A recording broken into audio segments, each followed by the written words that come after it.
Welcome students, welcome to AIR Gurukul. My name is Rohit Shrivastava और इस session में हम लोग 1D मोशन का क्विक रिवीजन करेंगे। ठीक है, अभी तक जो भी हमने सीखा, तो क्योंकि हमने एवरेज वेलोसिटी, एवरेज स्पीड के क्वेश्चन सॉल्व किए, तीनों इक्वेशंस को डिराइव किया, उनके प्रॉब्लम्स भी सॉल्व किए, तो अब इसमें देखो कुछ इंपॉर्टेंट पॉइंट्स हैं जिनको हम लोग वापस से दोहराएंगे। जैसे कि यूनिफॉर्म मोशन क्या होता है।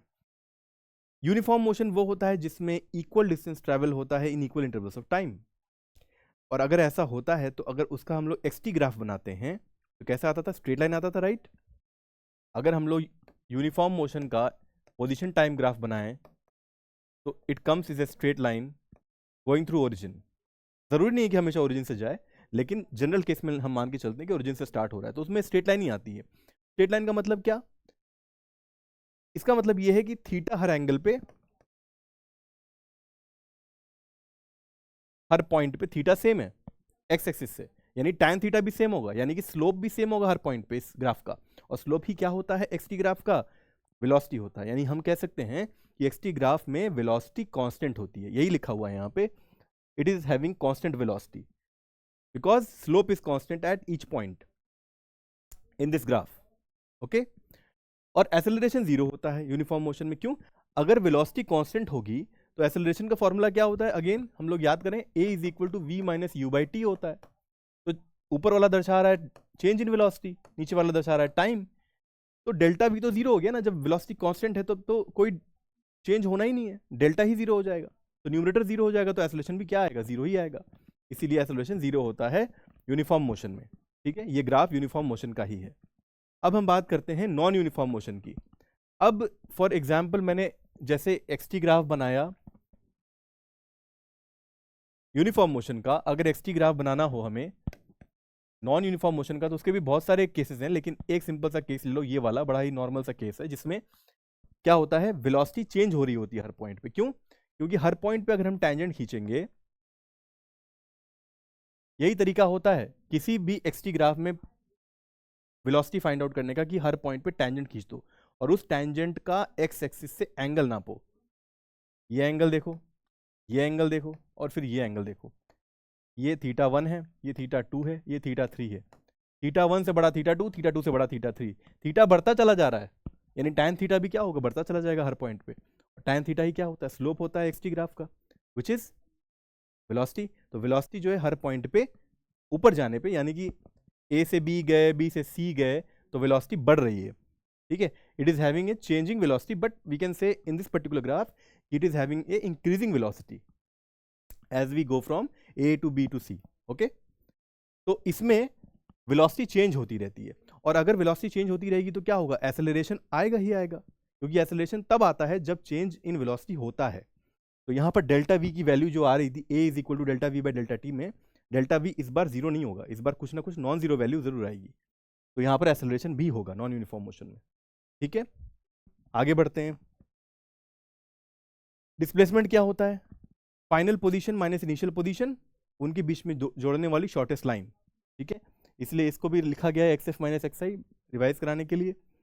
वेलोसिटी और स्पीड में क्या डिफरेंस है? स्पीड स्केलर क्वांटिटी होती है, वेलोसिटी वेक्टर क्वांटिटी होती है, और वेलोसिटी होता है dx बाई dt। डिस्प्लेसमेंट का अगर डिफरेंशिएशन करते हैं हम लोग विद रिस्पेक्ट टू टाइम, तो ये फॉर्मूला आता है, and this is very important formula. इसको हम लोग बार बार यूज करेंगे if we get a variable kind of displacement in terms of t, तो उसको डिफरेंशिएट करना पड़ेगा टाइम के रिस्पेक्ट में, तभी हमें वेलोसिटी मिलेगी, राइट। और एक्सेलरेशन फाइंड आउट करना हो तो क्या करेंगे? वेलोसिटी जो आया हुआ है अगर वो वेरिएबल है तो dv बाई dt से, तभी एक्सेलरेशन एक्चुअली आएगा, अदरवाइज एक्सेलरेशन जीरो आएगा अगर वेलोसिटी कांस्टेंट होगी। तो एक्सेलरेशन तभी आता है नॉन जीरो वैल्यू जब वेलोसिटी चेंज हो रही होती है। तो dv बाई dt, यानी वेलोसिटी को हमने अगर डिफरेंशिएट किया टाइम के रिस्पेक्ट में तो हमें क्या मिलेगा? एक्सेलरेशन मिलेगा। अच्छा, ये फॉर्मूला तो समझ में आता है हमें, dv बाई dt, क्योंकि rate of change of velocity को ही हम लोग एक्सेलरेशन कहते हैं। v minus u by T से भी तुम याद कर सकते हो, a की वैल्यू dv बाई dt हो सकती है। लेकिन एक फॉर्मूला और लिखा हुआ है यहाँ पे, v into d v by d x, इसको भी a कहते हैं। ये कैसे आ रहा है, इसको समझते हैं। देखो, a is equal to d v by d t हुआ, ये तो क्लियर है, ठीक है ना।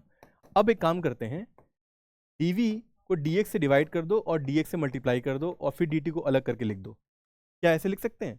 dx से डिवाइड भी किया, dx से मल्टीप्लाई भी कर दिया, तो इक्वेशन पे तो कोई फर्क पड़ा नहीं।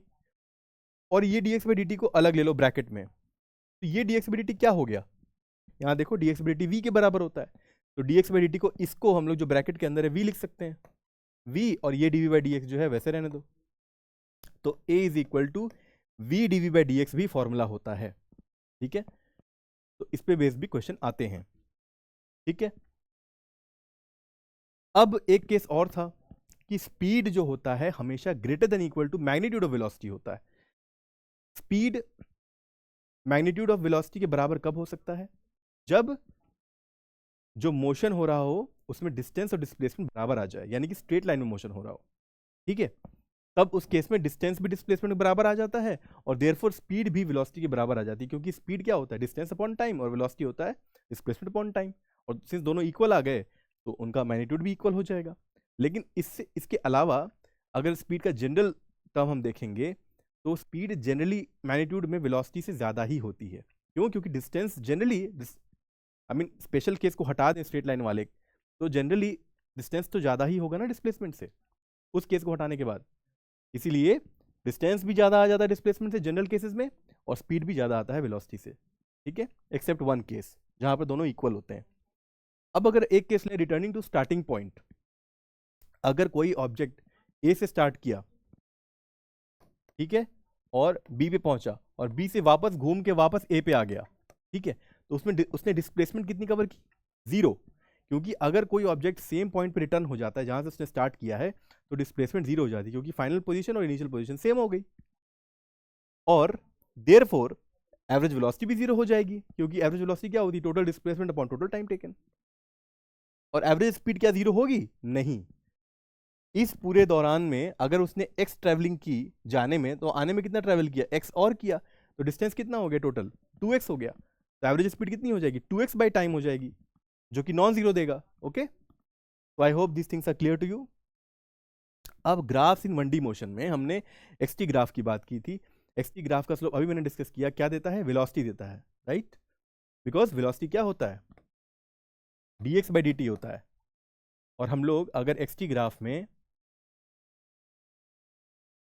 ठीक है, ये तो खैर कांस्टेंट वेलोसिटी देगा, क्योंकि इसमें स्लोप जो है dx बाई dt जो आ रहा है, देखो dx बाई dt क्या होगा, अगर तुम ये पर्टिकुलर थीटा लो और थीटा हर पॉइंट पे सेम ही होगा, तो tan थीटा सेम ही आना है हर पॉइंट पे, तो tan थीटा क्या हो जाएगा, राइज बाई रन। यहाँ राइज कितना है, डेल्टा एक्स, ये वाला हिस्सा, और ये वाला क्या, डेल्टा टी है। तो delta x by delta T या dx बाई dt की वैल्यू कितनी आ रही है, tan थीटा के बराबर, राइट। और tan थीटा किसके बराबर होता है, वेलोसिटी के बराबर होता है, ठीक है। और इस पर्टिकुलर ग्राफ में वेलोसिटी कांस्टेंट है। वीटी ग्राफ में बात करें तो वीटी ग्राफ का स्लोप हमेशा एक्सेलरेशन देता है, और एरिया वीटी ग्राफ का डिस्प्लेसमेंट देता है। ये हमेशा याद रखना, डिस्प्लेसमेंट वाला तो बहुत ही इंपॉर्टेंट है, इस पे बेस्ड क्वेश्चंस हमेशा कंपटीशन में आते हैं, ठीक है। और वीटी ग्राफ का स्लोप अगर भूल जाओ तो ऐसे याद कर लो कि एक्सेलरेशन क्या होता है, डीवी बाई डी होता है। तो डीवी बाई डी क्या हो गया, राइज बाई रन हो गया एक्सेलरेशन टाइम ग्राफ का। तो अगेन एक्सेलरेशन क्या है, tan थीटा है उसका वीटी ग्राफ का, तो स्लोप क्या मिल गया, एक्सेलरेशन मिल गया वीटी ग्राफ में।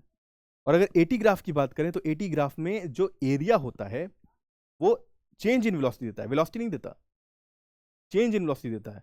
बच्चे गलती क्या करते हैं कि एरिया जो निकाला एटी ग्राफ में वो सिर्फ वेलोसिटी रखते हैं, लेकिन वेलोसिटी नहीं, डेल्टा वी होता है एक्चुअली में, which is v f minus v i, v final minus v initial, ठीक है। और एटी ग्राफ का स्लोप क्या देता है, जर्क देता है, राइट।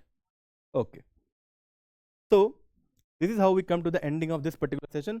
अगले सेशन में हम लोग नए टॉपिक से स्टार्ट करेंगे। Until then keep learning and keep having fun with physics. Thank you very much.